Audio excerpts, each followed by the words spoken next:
सीताराम दोस्तों। भाई 2 दिन पहले मैंने दिल्ली की यमुना आरती और यमुना मैया का व्लॉग अपलोड किया था। हालांकि आपको दर्शन नहीं हुए थे क्योंकि यमुना मैया में वहाँ जल ही नहीं था। लेकिन अभी मैं आया हूँ वृंदावन और अब मैं आपको यमुना मैया के दर्शन कराऊंगा। भाई आपको मज़ा आ जाएगा यार। वैसे तो मैं पूरा व्लॉग भी अपलोड करूंगा अलग से।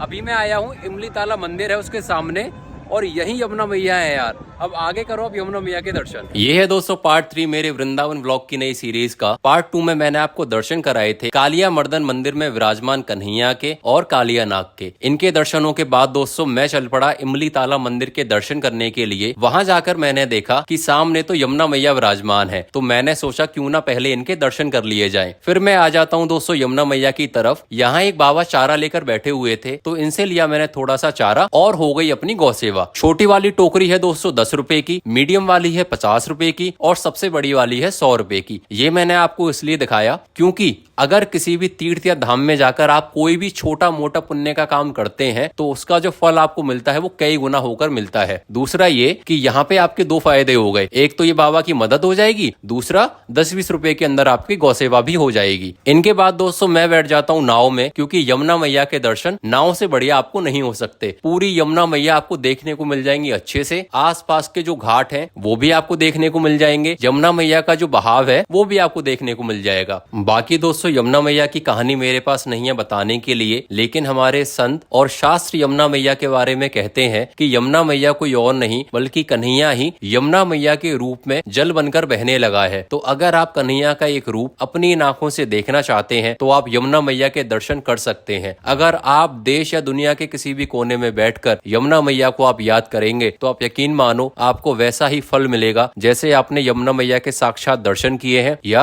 आपने यमुना मैया में स्नान किया है। संतों का कहना है कि ऐसा कुछ भी नहीं है जिसे यमुना मैया पूरा ना कर सके या वो बदल ना सके। सारे गलत काम करने के बाद भी अगर कोई यमुना मैया के सामने आकर सरेंडर करता है कि मुझे नरक नहीं भोगना, मुझे यमपुरी नहीं जाना, मुझे बार बार इस जन्म मृत्यु के चक्कर में नहीं फंसना, तो यमुना मैया इन सारी चीजों को काटने में अकेली ही शक्तिशाली है। दोस्तों कोई चाहता है कि मैंने पिछले टाइम में इतने गलत काम किए हैं लेकिन आज मुझे वृंदावन या व्रज का वास चाहिए, तो वो दिलाने की शक्ति यमुना मैया के अंदर है। कोई कहता है कि मैं सबसे बड़ा पापी हूँ लेकिन मुझे फिर भी कन्हैया और राधा रानी के चरणों की भक्ति चाहिए, तो वो दिलाने की शक्ति यमुना मैया के अंदर है। ऐसा कुछ भी नहीं है जिसे यमुना मैया पूरा ना कर सके। तो अच्छे से कर लो आप यमुना मैया के दर्शन। अब मिलेंगे आपसे अगले व्लॉग में नए मंदिर और नई कहानी के साथ। तब तक के लिए यमुना मैया को सीताराम कहना ना भूलें।